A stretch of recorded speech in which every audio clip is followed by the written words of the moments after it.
Hello everyone, welcome back to my channel that is biology achievers. My name is Simmi Singh. I hope कि आप सब लोग अच्छे होंगे, अच्छे से एग्ज़ाम्स की प्रिपरेशन चल रही होगी। सो आज का जो वीडियो है उससे हम न्यू चैप्टर दैट मीन्स कि ह्यूमन फिजियोलॉजी का last chapter number 22 chemical coordination and integration जो है ये स्टार्ट करने वाले हैं। सो जस्ट प्रीवियस जो चैप्टर था वो था न्यूरल कंट्रोल एंड कोऑर्डिनेशन।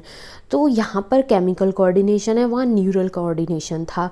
तो जो हमारा न्यूरल सिस्टम होता है वो बहुत सारे फंक्शंस जो है उनको परफॉर्म करता है एक कोऑर्डिनेटेड वे में, लेकिन बहुत सारी ऐसे फंक्शंस भी होते हैं कि वहाँ तक न्यूरल कोऑर्डिनेशन जो है वो नहीं पहुँच पाता। उसकी जगह पर किसी पर्टिकुलर केमिकल दैट मीन्स कि हॉर्मोन्स की नीड होती है स्पेसिफिकली कोऑर्डिनेट करने के लिए फंक्शंस को। तो ये चीज़ हम इस चैप्टर में पढ़ने वाले हैं। पूरा का पूरा चैप्टर जो है वो बहुत बहुत ज़्यादा इम्पॉर्टेंट है, बहुत इन्फॉर्मेटिव चैप्टर है। इससे बहुत सारी चीज़ें जो हैं बेसिक्स क्लियर होते हैं। इवन मैं कहूँगी कि एग्ज़ाम पॉइंट ऑफ व्यू से तो देखा जाए तो बहुत बहुत ज़्यादा इम्पॉर्टेंट चैप्टर है। साथ ही साथ अपना जो बायोलॉजी का बेस डेवलप करने के लिए हमें, चाहे हम आगे चलकर फ्यूचर में बॉटनी में इंटरेस्ट लें या फिर ज़ूलॉजी में लें, तो उस पॉइंट ऑफ व्यू से भी ये चैप्टर जो है वो बहुत ज़्यादा इम्पॉर्टेंट है। ठीक है। सो इस चैप्टर में हमें ये बताया गया है कि जैसा कि हम पहले से ही जान चुके हैं, पढ़ चुके हैं कि जो न्यूरल सिस्टम है वो पॉइंट टू पॉइंट एक बहुत ही रैपिड कोऑर्डिनेशन जो है ऑर्गन्स के बीच में प्रोवाइड करता है। लेकिन क्या होता है कि ये जो न्यूरल कोऑर्डिनेशन है ये बहुत ज़्यादा फास्ट होता है। फास्ट होने के साथ साथ शॉर्ट लिव्ड होता है, बहुत ही कम टाइम ड्यूरेशन के लिए होता है। ठीक है, ये चीज़ हम ऑलरेडी प्रीवियस चैप्टर जो है वहाँ पर पढ़ चुके हैं, समझ चुके हैं। आगे या इस पर्टिकुलर चैप्टर में क्यों पढ़ना है हमें और चीज़ें, वो इससे हमें आगे चलकर पता चलने वाला है। So as the nerve fibres do not intervene as the nerve fibers do not innervate all cells of the body and the cellular functions need to be continuously regulated। कहने का मतलब ये हो गया कि जो हमारा नर्व फाइबर्स हैं वो हमारी बॉडी के हर एक सेल्स तक न्यूरॉन्स की या फिर न्यूरल इम्पल्सेस जो हैं उसकी सप्लाई इनोवेट नहीं कर पाते हैं। तो उसकी जगह पर और साथ ही साथ क्या होता है कि जो सेल्यूलर फंक्शंस हैं हमारी बॉडी में वो कॉन्टीन्यूसली चलते रहते हैं, रेगुलेटेड होते हैं। तो जब नर्व फाइबर्स नहीं पहुंच पा रहे हैं लेकिन सेल्यूलर फंक्शंस जो हैं वो कॉन्टीन्यूसली हमारे बॉडी में चल रहे हैं, तो इसके लिए क्या होता है कि एक स्पेशल टाइप का कोऑर्डिनेशन जो है, कोऑर्डिनेशन और रेगुलेशन जो है वो प्रोवाइड होता है। और ये किसकी हेल्प से होता है? एक केमिकल जिसको हम हार्मोन्स के नाम से जानते हैं।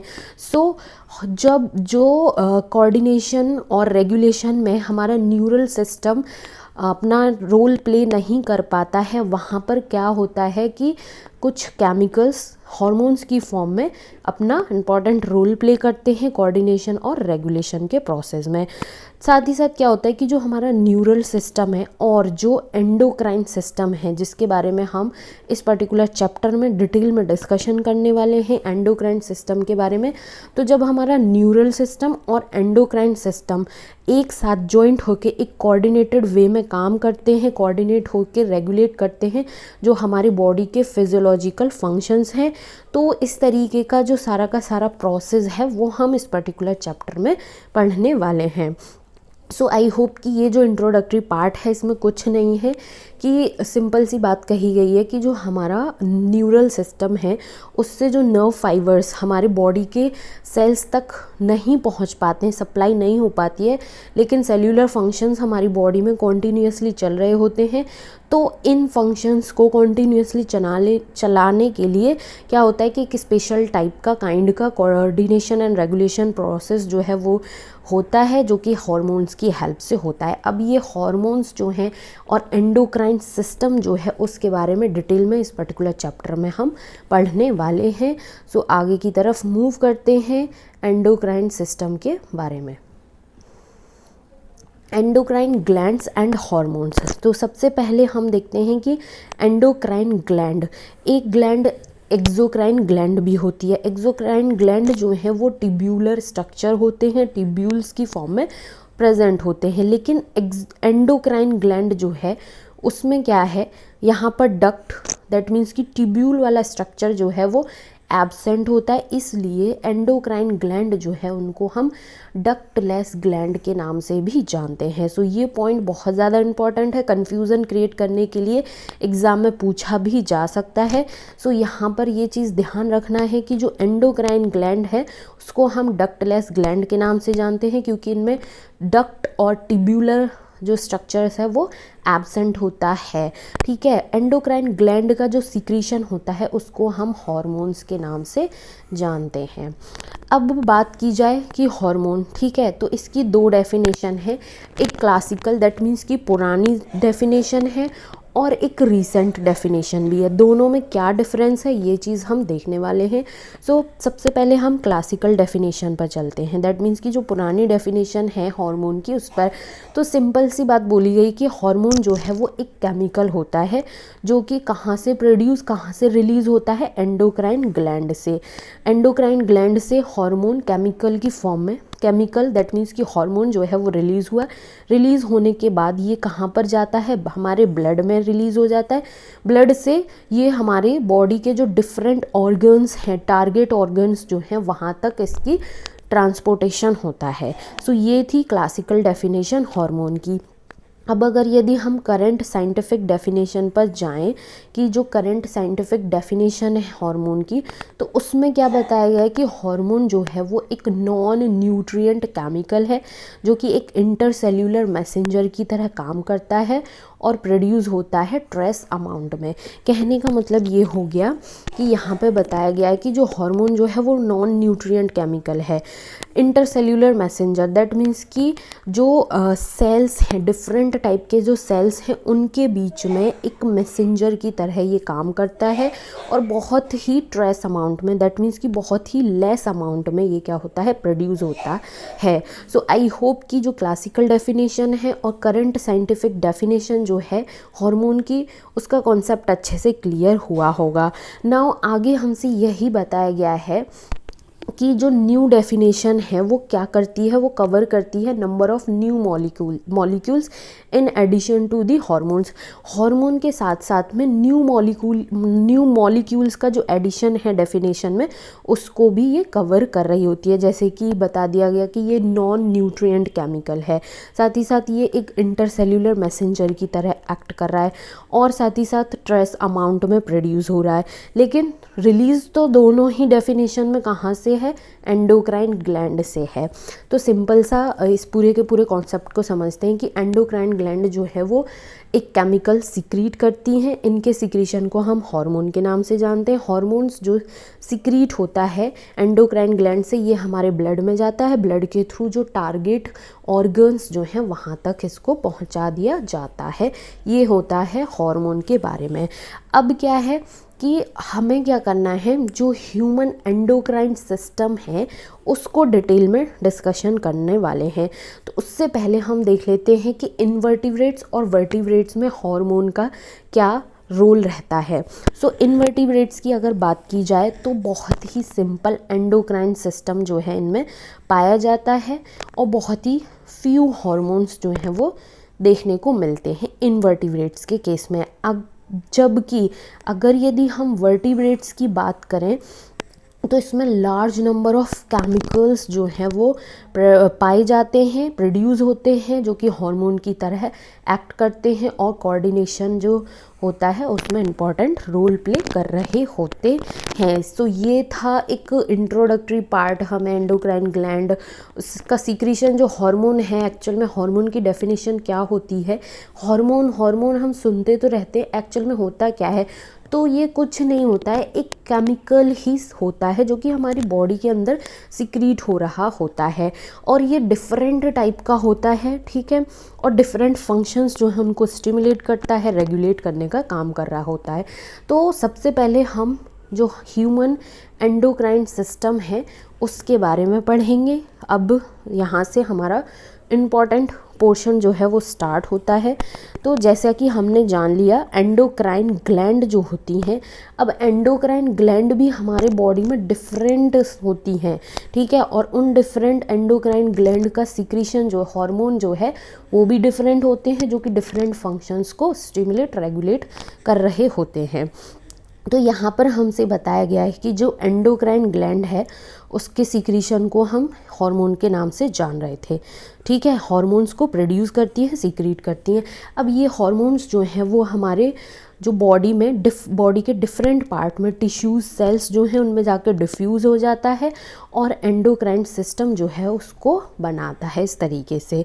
ये तो एक बहुत ही जनरल सी बात की गई है, लेकिन ये जो पर्टिकुलर पूरा का पूरा पैराग्राफ है ये बहुत ज़्यादा इम्पॉर्टेंट है।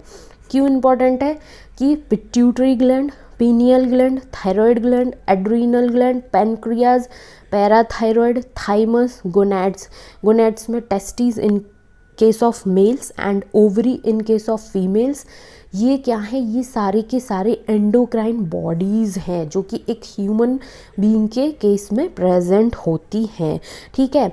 ये तो हो गई जो एंडोक्राइन बॉडीज़ हैं उसकी बात। इनके अलावा कुछ अदर ऑर्गन्स भी होते हैं, जैसे कि गैस्ट्रो इंटेस्टाइनल ट्रैक हो गया, लिवर हो गया, किडनी हो गया, हार्ट हो गया। ये भी एंडोक्राइन बॉडी की तरह ही काम कर रहे होते हैं क्योंकि ये भी हार्मोन्स को प्रोड्यूस करते हैं। अब ये जो एंडोक्राइन बॉडीज़ हैं, pituitary, pineal, thyroid, adrenal, pancreas, parathyroid, thymus, gonads और क्या कहते हैं हाइपोथैलेमस, सो इनके बारे में वन बाय वन हम डिटेल में डिस्कशन करने वाले हैं इस पूरे के पूरे पर्टिकुलर चैप्टर में। सो सबसे पहले हम आज का जो हमारा होगा एंडोक्राइन बॉडी में वो होगा हमारा हाइपोथैलेमस के बारे में डिस्कशन। सो स्टार्ट करते हैं हाइपोथैलेमस के बारे में। हाइपोथैलेमस, जैसा कि हम न्यूरल कंट्रोल एंड कोऑर्डिनेशन वाला चैप्टर कंप्लीट करके आ चुके हैं, वहाँ पर हमने ब्रेन के बारे में पढ़ लिया था। तो जो ब्रेन का फोर ब्रेन वाला पार्ट होता है जो कि 3 रीजन से मिलकर बना था, इसीलिए मैं यहाँ पर ये स्ट्रक्चर लेकर आई हूँ कि ब्रेन का जो 4 ब्रेन वाला पार्ट है वो सेरिब्रम, थैलेमस और हाइपोथैलेमस, इन 3 रीजन्स से मिलकर बना होता है, ठीक है। तो ये जो रीज़न है हाइपोथैलेमस जो है इसके बारे में हम आज के इस वीडियो में कवर करने वाले हैं। तो जैसा कि हम पहले से ही जानते हैं जो हाइपोथैलेमस है वो बेसल पार्ट होता है 4 ब्रेन का, ठीक है। और ये क्या करता है, हमारे बॉडी के बहुत सारे फंक्शंस जो हैं, wide spectrum of body functions, उनको रेगुलेट करने का काम करता है। कहने का मतलब ये हो गया कि हाइपोथैलेमस जो है वो बेसल पार्ट होता है डायसेफेलियन, दैट मीन्स कि 4 ब्रेन का, और ये हमारे बॉडी के बहुत सारे फंक्शंस को रेगुलेट करता है। अब क्या होता है कि जो हाइपोथैलेमस है इसमें बहुत सारे न्यूरो सिक्रेटरी सेल्स के ग्रुप प्रेजेंट होते हैं। इन ग्रुप्स को हम न्यूक्लियाई के नाम से जानते हैं, और ये जो न्यूक्लियाई हैं वो क्या करते हैं, प्रोड्यूस करते हैं हार्मोन्स को, ठीक है। उसके बाद क्या है, these hormones regulate the synthesis and secretion of pituitary hormones. पढ़ हम हाइपोथैलेमस के बारे में हैं। जो हाइपोथैलेमस का सिक्रीशन है, जो हाइपोथैलेमस के हार्मोन्स जो हैं ये अपना एक्ट किस पर करेंगे, पिट्यूटरी हार्मोन्स जो हैं उसके ऊपर। सो इस पर्टिकुलर पॉइंट में यही बात की गई है कि जो हाइपोथैलेमस के हार्मोन्स हैं, दैट मीन्स कि दीज हार्मोन्स जो है ये क्या करेंगे, जो पिट्यूटरी हार्मोन का सिंथेसिस और सिक्रीशन है उसको रेगुलेट करेंगे। रेगुलेट करने का मतलब ये हो गया कि कुछ हाइपोथैलेमस के हार्मोन्स जो हैं वो ऐसे होंगे जो पिट्यूटरी हार्मोन के फंक्शंस को स्टिमुलेट करेंगे, मींस स्टार्ट कराने में, इनिशिएट कराने में इम्पॉर्टेंट रोल प्ले करेंगे। कुछ हाइपोथैलेमस जो है उसके हार्मोन्स जो हैं वो ऐसे होंगे जो पिट्यूटरी हार्मोन्स के फंक्शंस को इनहिबिट, दैट मीन्स कि ब्लॉक करने में, स्टॉप कराने में काम कर रहे होंगे। सो आगे का जो इन्फॉर्मेशन है वो इसी पर बेस है कि जो हाइपोथैलेमस है वो 2 टाइप के हार्मोन्स जो है उसको रिलीज़ करता है, प्रोड्यूस करता है। फर्स्ट हार्मोन जो है उसको हम रिलीजिंग हार्मोन के नाम से जानते हैं, या फिर हम बोल सकते हैं कि स्टिमुलेटरी हार्मोन होता है, जो कि ऐसा हार्मोन होगा, उस हार्मोन का ऐसा नेचर होगा, वो पिट्यूटरी हार्मोन के फंक्शन को स्टिमुलेट स्टार्ट कराएगा, इनिशिएट करा रहा होगा।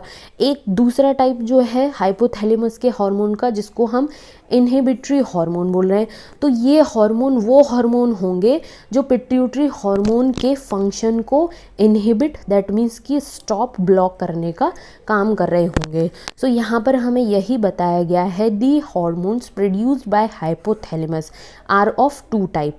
हाइपोथैलेमस से जो हार्मोन प्रोड्यूस होते हैं वो 2 टाइप के हैं, रिलीजिंग हार्मोन और इनहिबिटरी हार्मोन। रिलीजिंग हार्मोन वो हार्मोन है which stimulate secretion of pituitary hormone. तो रिलीजिंग हार्मोन जो है वो उस नेचर के हार्मोन है जो पिट्यूटरी हार्मोन का सिक्रीशन है उसको स्टिमुलेट, उसको इंक्रीज कराएंगे, उसको बढ़ाएंगे, उसको स्टार्ट कराएंगे। सेकेंड टाइप जो है हाइपोथैलेमस के हार्मोन का, जिसको हम इनहिबिटरी हार्मोन के नाम से जानते हैं। सो इनहिबिटरी हार्मोन वो हार्मोन होते हैं जो पिट्यूटरी हार्मोन के सिक्रीशन को इनहिबिट कर रहे होंगे, ब्लॉक कर रहे होंगे, रोक रहे होंगे। सो आई होप कि जो हाइपोथैलेमस से 2 टाइप के हार्मोन का सिक्रीशन है उसका नेचर क्या है, ये चीज़ अच्छे से समझ में आ गया होगा। अब एग्जाम्पल पे हम जाएंगे, जिसमें हम रिलीजिंग हार्मोन का एग्जाम्पल देखेंगे कि वो कैसे फंक्शन कर रहा है, इनहिबिटरी हार्मोन का एग्जाम्पल देखेंगे वो किस तरीके से अपना रोल प्ले कर रहा है। सो यहाँ पर हम देख रहे हैं फॉर एग्ज़ाम्पल, ठीक है, हाइपोथैलेमिक हार्मोन, हाइपोथैलेमस से रिलीज़ होने वाला है हार्मोन, जिसको हम शॉर्ट में GnRH, गोनेडोट्रोपिन रिलीजिंग हार्मोन के नाम से जानते हैं। ठीक है, हाइपोथैलेमिक हार्मोन है ये, गोनेडोट्रोपिन रिलीजिंग हार्मोन। ये क्या कर रहा है, स्टिमुलेट कर रहा है, दैट मीन्स कि स्टार्ट कर रहा है पिट्यूटरी हार्मोन का जो सिंथेसिस है, रिलीज जो है। ठीक है, पिट्यूटरी हार्मोन जो है वो क्या है, गोनेडोट्रोपिन। अब पिट्यूटरी ग्लैंड जो है उससे गोनेडोट्रोपिन नाम का हार्मोन जो है इसकी सिंथेसिस हो, इसका रिलीज हो, तो इसके लिए कौन इम्पॉर्टेंट रोल प्ले कर रहा है, GnRH। GnRH कहाँ से रिलीज़ हो रहा है, हाइपोथैलेमस से।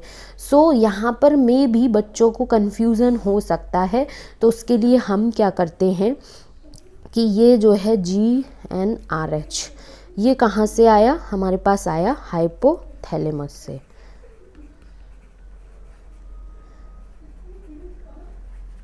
GnRH जो है वो क्या कर रहा है, स्टिमुलेट कर रहा है, दैट मीन्स कि स्टार्ट करा रहा है सिंथेसिस, दैट मीन्स कि formation and release of gonadotropin.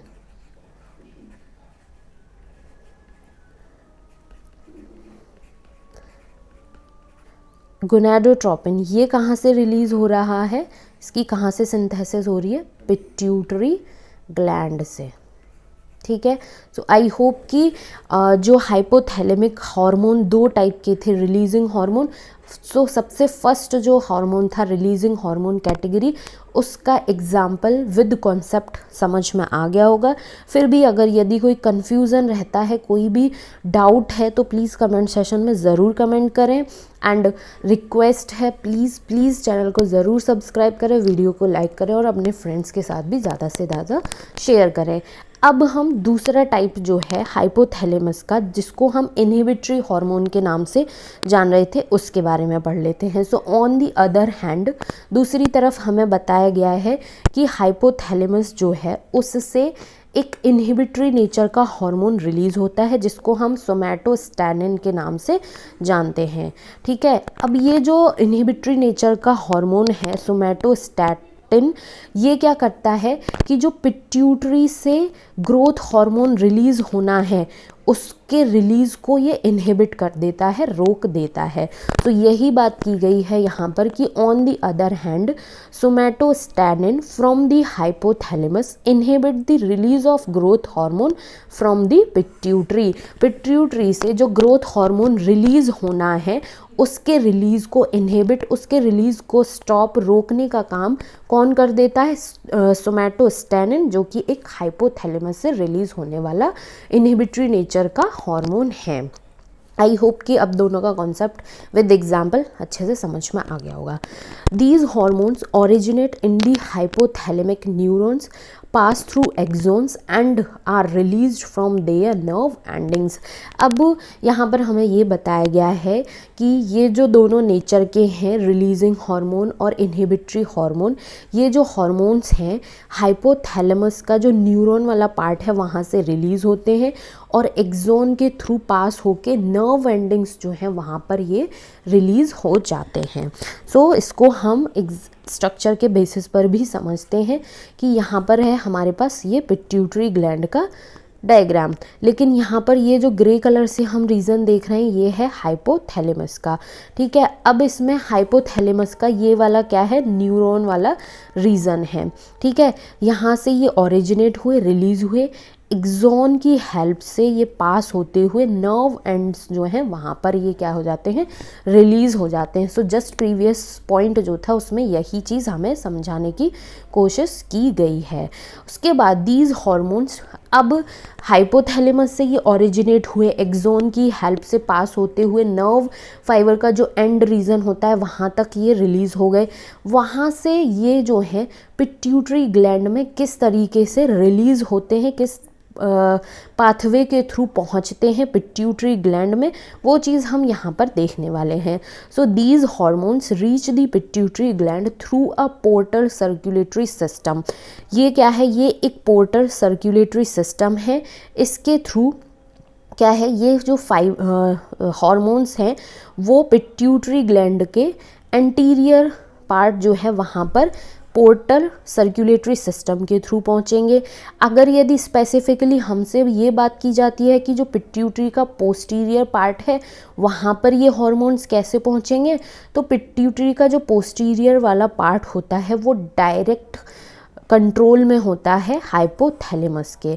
सो यहाँ पर किसी भी पोस्टीरियर वाले पार्ट में, पिट्यूटरी के पोस्टीरियर वाले पार्ट में इन हॉर्मोन्स को पहुँचाने के लिए किसी पाथवे की ज़रूरत नहीं होती, ये डायरेक्टली यहाँ पर इस तरीके से इसके थ्रू आ जाते हैं। लेकिन अगर यदि एंटीरियर वाला जो रीज़न है पिट्यूटरी ग्लैंड का, वहाँ पर हार्मोन का सिक्रीशन होना हो, हार्मोन्स का पहुँचना हो, तो वो एक पोर्टल सर्कुलेटरी सिस्टम है, उसके थ्रू ये क्या होते हैं? यहाँ पर पहुँच पाते हैं। सो पोस्टीरियर और एंटीरियर वाले रीजन में किस तरीके से हार्मोन्स हाइपोथैलेमस से रिलीज़ होकर पहुँचते हैं, ये कॉन्सेप्ट भी आई होप कि अच्छे से क्लियर हो गया होगा।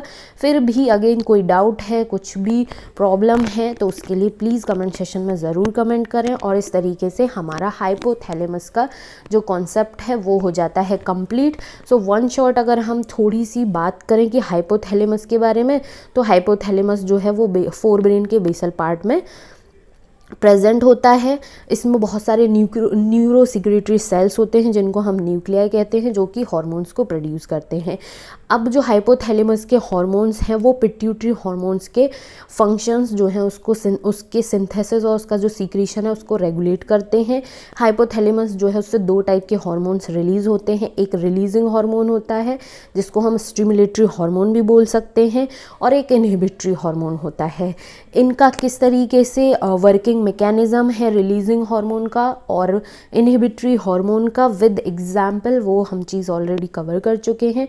सो इसके साथ हमारा फर्स्ट जो एंडोक्राइन बॉडी है दैट इज़ हाइपोथैलेमस वो हो जाता है हमारा कंप्लीट। इसके बाद नेक्स्ट जो एंडोक्राइन बॉडी है जिसमें हम पिट्यूटरी ग्लैंड के बारे में डिटेल में डिस्कशन करने वाले हैं, वो टॉपिक जो है वो बहुत ज़्यादा इंटरेस्टिंग है, बट उसमें हॉर्मोन्स के बहुत सारे नाम हैं। तो मेरी पूरी कोशिश रहेगी कि मैं उसको जितना ईजीएस्ट वे में समझा सकूँ वो समझाऊँगी, एंड शॉर्ट नोट की फॉर्म में भी उस पर्टिकुलर टॉपिक जो है उसको लेकर आऊँगी, जिससे कि एग्ज़ाम के टाइम पे वो रिवाइज़ करने में बहुत ज़्यादा हेल्पफुल रहे।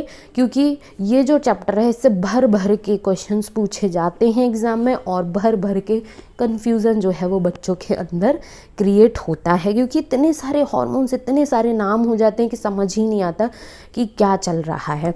तो इतना डरना नहीं है, घबराना नहीं है, टेंशन नहीं लेनी, उसके लिए भी बहुत सारे सॉल्यूशंस होते हैं। सो प्लीज़ चैनल को ज़रूर सब्सक्राइब करें, वीडियो को लाइक करें और अपने फ्रेंड्स के साथ भी शेयर करें। Thank you so much for watching.